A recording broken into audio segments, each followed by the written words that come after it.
ఈ నెల 13వ తేదీ నాడు మన ప్రాంతంలో పార్లమెంట్ ఎన్నికలు జరుగుతూ ఉన్నాయి.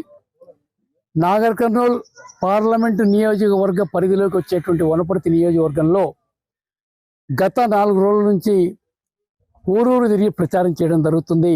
కాంగ్రెస్ పార్టీ అభ్యర్థి అయిన డాక్టర్ మల్లిరవి గారిని చేతుగుర్తు ఓటేసి మంచి మెజారిటీతో గెలిపించమని అభ్యర్థిస్తూ ఉన్నాం ఓటర్స్ని. ఓటర్స్ కూడా చాలా సుముఖంగా ఉన్నారు కాంగ్రెస్ పార్టీ పట్ల.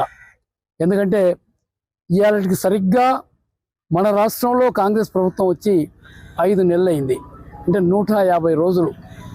150 రోజుల్లో ప్రభుత్వ పనితీరు పట్ల ప్రజల్లో సంతృప్తి ఉంది. రేవంత్ రెడ్డి గారు ముఖ్యమంత్రిగా చేస్తున్న కార్యక్రమాల పట్ల ప్రజలు చాలా సంతోషంగా ఉన్నారు.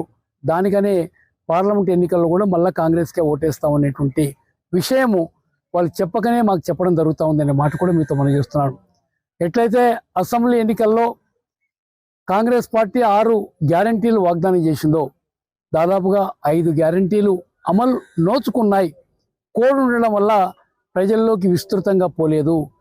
రేపు జూన్ 7 నాడు కోడ్ అయిపోయిన తర్వాత ఈ కార్యక్రమాలు ప్రతి ఊరికి ప్రతి ఇంటికి చేరుతాయనే మాట నేను మనం చేస్తూ ఒక్క రేషన్ కార్డుల కార్యక్రమం మాత్రమే అధికారికంగా లాంఛనంగా దాన్ని మొదలుపెట్టలేదు. అది కూడా జూన్ 7 తర్వాత మొదలుపెట్టడం జరుగుతుంది. 2 లక్షల రుణమాఫీకి కాంగ్రెస్ పార్టీ కట్టుబడి ఉంది.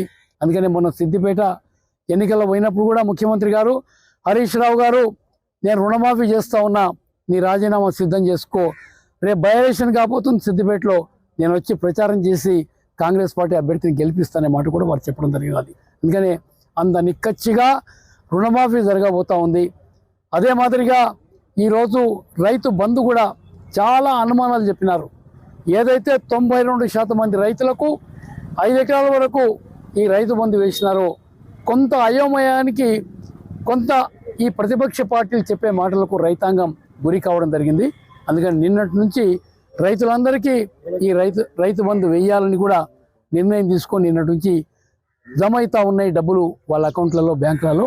అందుకని కాంగ్రెస్ పార్టీ చెప్పిన ప్రతి వాగ్దానం కూడా ఉద్యోగాల విషయంలో యువతకు వారు సర్వీస్ కమిషన్ని రీకన్స్ట్రక్ట్ చేయడం కానీ, అదే మాదిరిగా అన్ని ఉద్యోగాల నోటిఫికేషన్లు ఇవ్వడం కానీ, గ్రూప్ 1తో పాటుగా ప్రతి ఉద్యోగం ఉండే 2 లక్షల ఉద్యోగాలు, డిఎస్సి, టెట్ అన్నీ కూడా ఈరోజు ప్రకటించడం జరిగింది. ఈ ఎన్నికల కోడ్ అయిపోతూనే అన్నీ మొదలవుతాయన్నమాట. ఇలా ధాన్యం కొనుగోలు కూడా ఎక్కడ జాప్యం లేకుండా ప్రభుత్వం కొంటా ఉంది. అదే కాకుండా 500 రూపాయలు బోనస్ ఇస్తా ఉన్నది ఏమైందంటున్నారు. ఈ సీజన్కి మాత్రం మేము బోనస్ అంటే ప్రస్తుతం ఉండే పరిస్థితి, ఆర్థిక పరిస్థితి చూసి ఇవ్వలేకపోతున్నాం. వచ్చే వానాకాలం పంట నుంచి మనకు క్వింటాల్ వడ్లకు ప్రభుత్వం ప్రకటించిన ధరతో పాటుగా 500 రూపాయలు బోనస్ కూడా మేము ఇస్తున్నాం అనేటువంటి మాట ముఖ్యమంత్రి గారే స్వయంగా ప్రకటించడం జరిగింది అనేటువంటి మాట కూడా నేను సవినీగా మనం చేస్తున్నాను. అందుకని తప్పకుండా వనపర్తి నియోజకవర్గంలో మొన్న అసెంబ్లీ ఎన్నికల్లో ఏ రిజల్ట్ వచ్చిందో అంతకన్నా పెద్ద మెజార్టీ రేపు రాబోయేటువంటి పార్లమెంట్ ఎన్నికల్లో వస్తుందనేటువంటి మాట కూడా నేను సవినీగా మీతో మనవి చేస్తా ఉన్నాను. For more videos like this, subscribe Big TV channel.